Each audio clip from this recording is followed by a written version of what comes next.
Hi, thank you for joining me. I'm Mindy Mandell. This video is part of a series of videos on Proclus's Elements of Theology. As always, I will link the playlist here. Today, though, I'm going to focus on propositions 116 through 119. As I have been doing throughout the series, I am using the E.R. Dodds translation. In the description box, you can find a link to a PDF version of the text. Okay, and with that said, let's jump into proposition 116. So this one reads, every God is participable except the one. Now, participable, remember, means that it can be directly participated in an immanent way. To be imparticipable means to be transcendent, separate, beyond, above. Now, propositions 113 and 14, which I covered in my previous video, establish the one as God and the henads as gods in the series headed by the one. What we are seeing now is that every member of this divine series is participable except the one at the head of the series. So let's see what Proclus says about this. He starts off, for in the first place, it is clear that the one is imparticipable.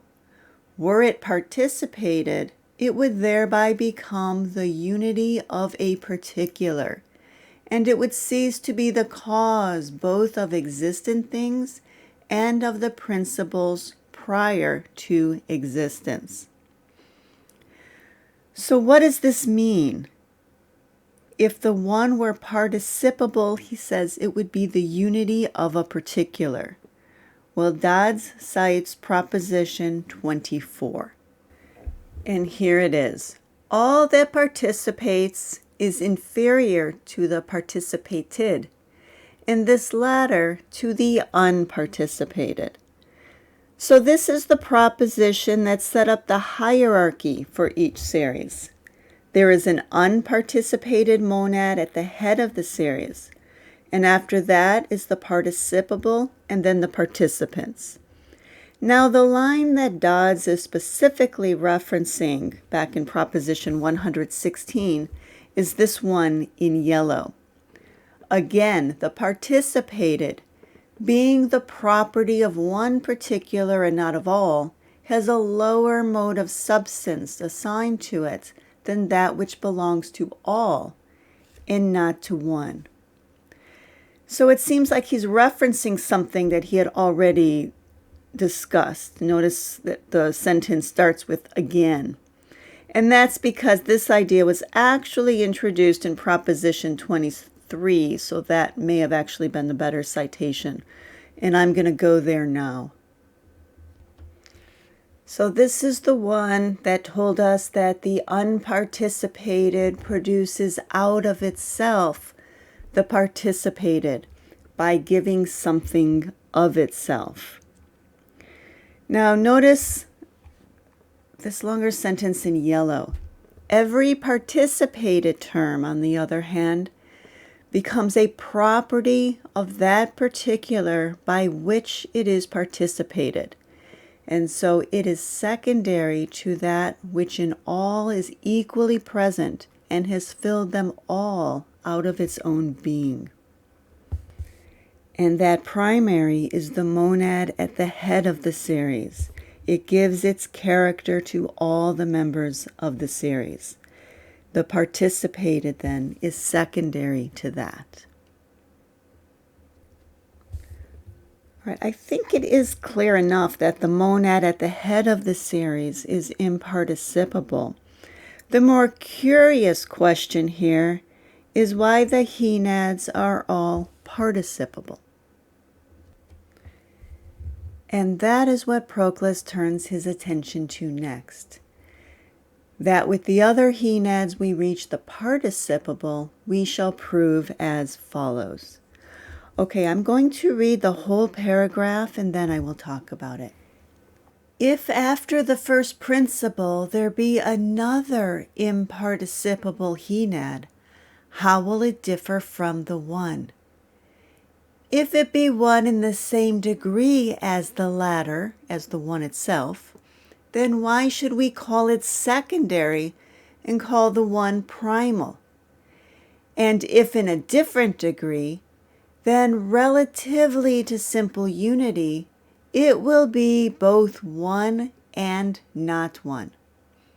If that element of not one be nothing substantive, nothing that has being, the Henad will be pure unity, and therefore identical with the one.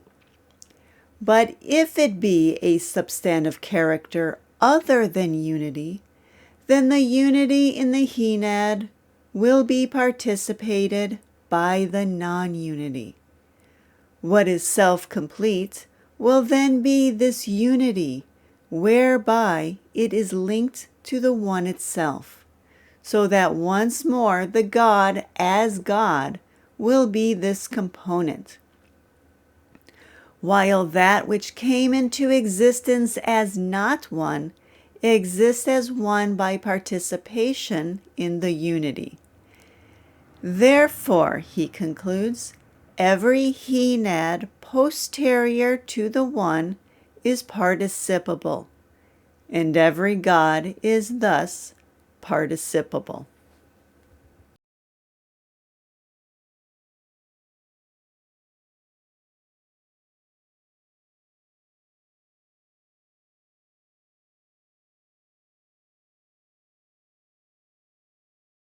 Proposition 2 states that all that participates unity is both one and not one.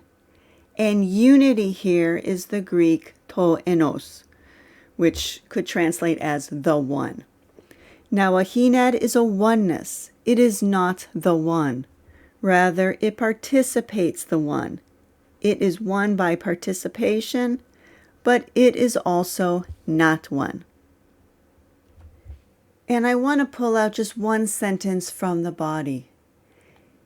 It is in fact unity with something added, and is in virtue of the addition not one, although one as affected by unity.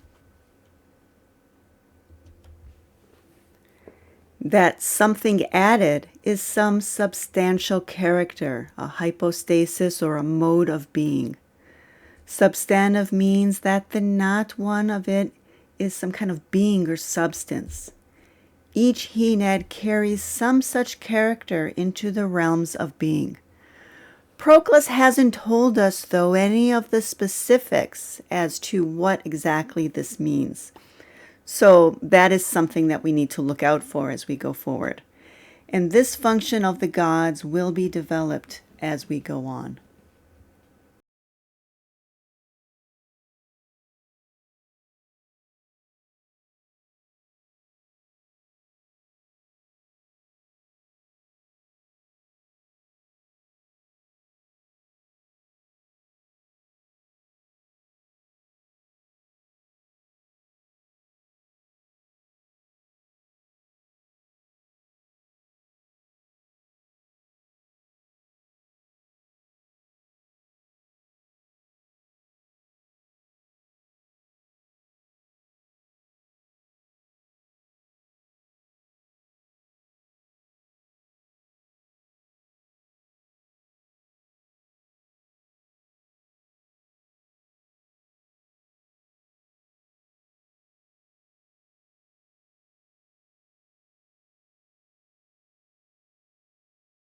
So here's where the whole thing started. Proposition 1.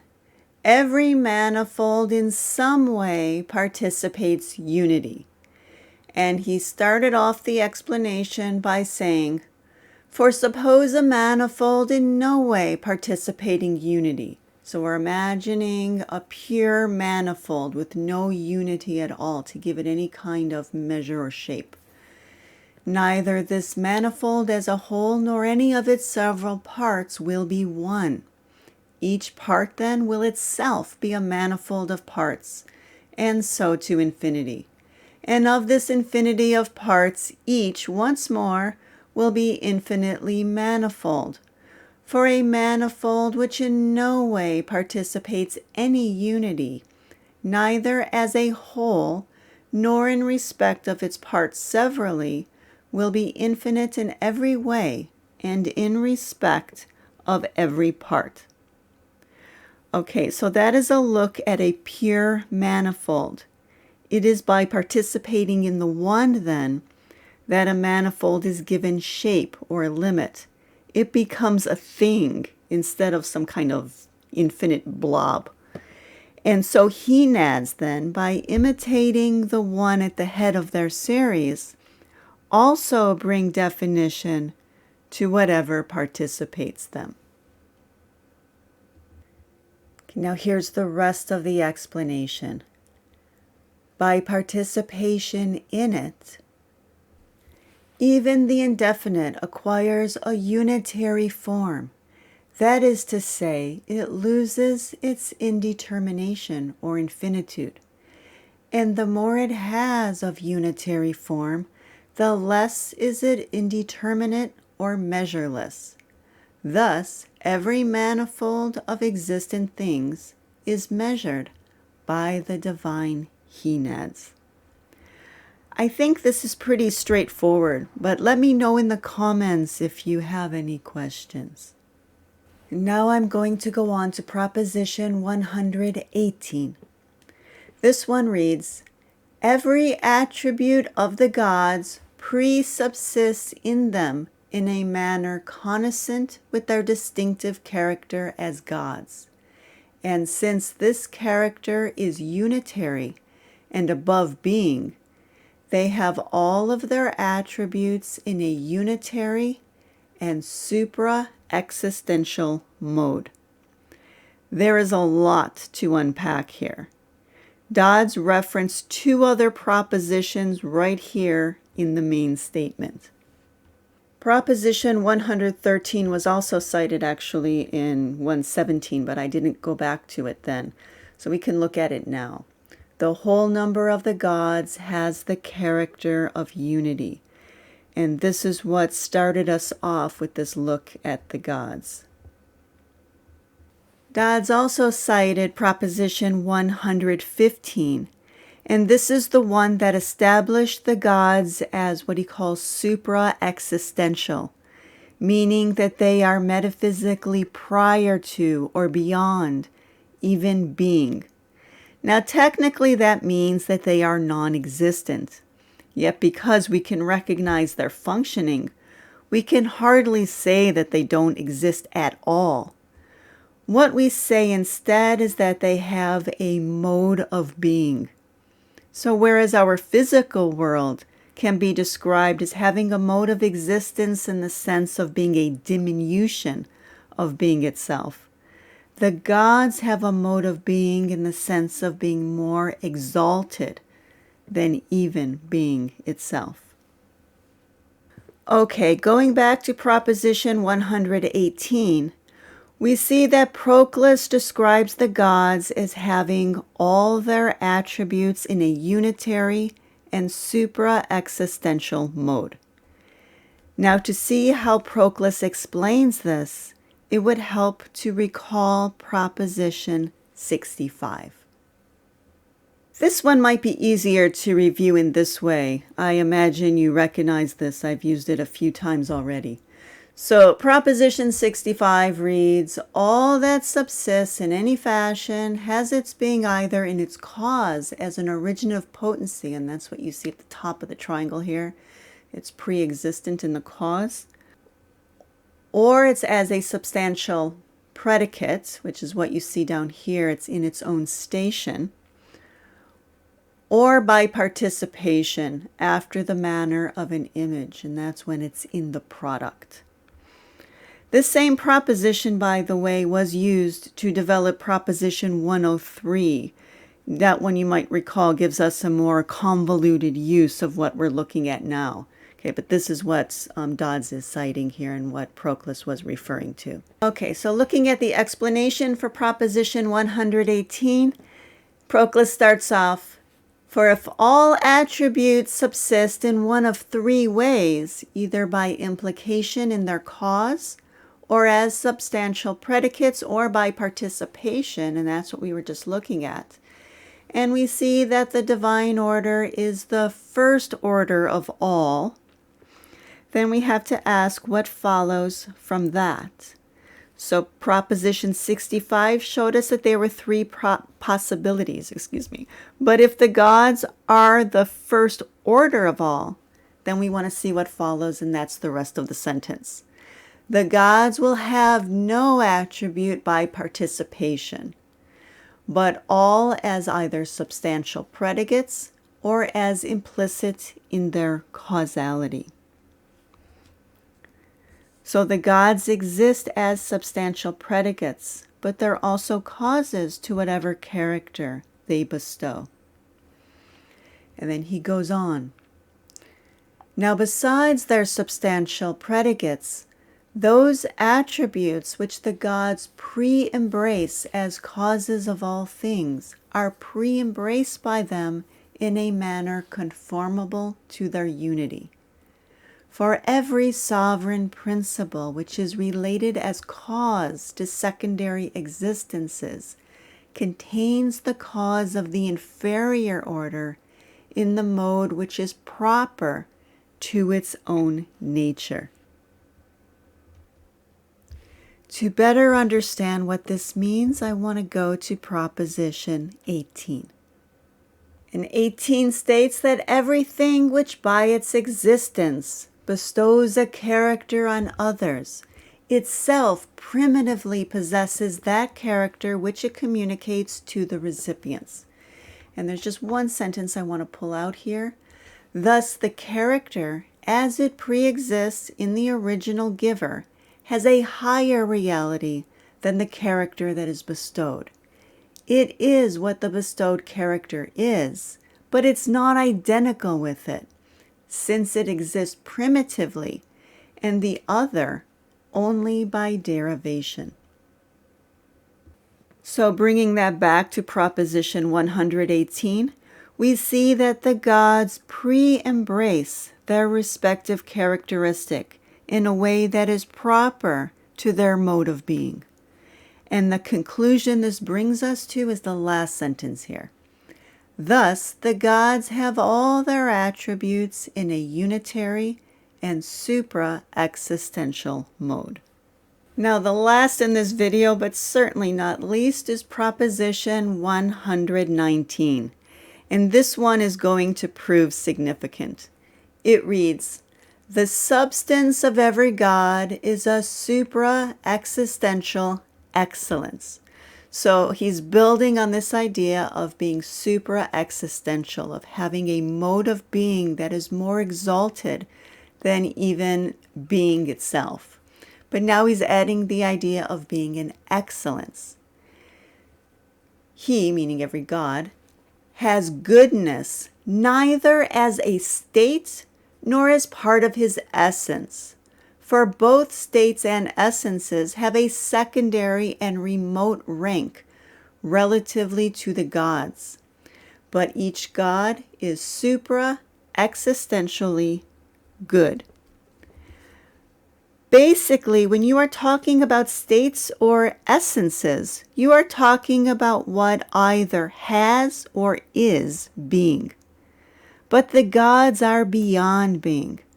So we have to see that the goodness of the gods is not rooted in being, but it is supra-existential. And in the explanation, it starts off, for if the first principle is one and the good, and as one it is the good, and as the good it is one. That one, remember, was Proposition 13. So let me pause here and we'll take a look at that. As a refresher, this one reads, every good tends to unify what participates it, and all unification is a good, and the good is identical with the one. Okay, as long as you have that idea in mind of the one and the good being equal, that the one is good and the good is the one. If you have that in mind, then the rest of this is quite straightforward. For if the first principle is one and the good, and as one it is the good, and as the good it is one, then likewise the entire series of gods has the form of unity and also the form of goodness, and it has them both as a single character. They are not henads in one respect and excellences in another. Henads, remember, are onenesses, so they're not onenesses in one respect and excellences or goodnesses in another. But each is an excellence as a henad, and a henad as an excellence. As derivative terms proceeding from the first principle, they have the form of goodness and unity, inasmuch as that principle is the one and the good. As gods, all are henads and excellences. Now the unity of the gods being supra-existential, so also is their goodness. This is indistinguishable from their unity. Neither their goodness nor their unity is a quality that is superadded upon other qualities. They are pure goodness, as they are pure unity. This is a clever argument, I think, on Proclus's part.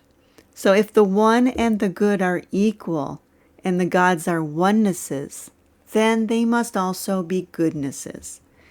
And I'm going to show in my next video that this proposition 119 is a setup for introducing providence. That's going to come up in propositions 120 through 122. Now, providence is divine goodness, and it is carried by the gods throughout all the realms of reality. And so that is where we are going from here. And so with that, I will close out for today, but I do invite you to comment below. And as always, I ask you to please like and share the stream with others. And I do hope that you'll join me next time. Thank you very much.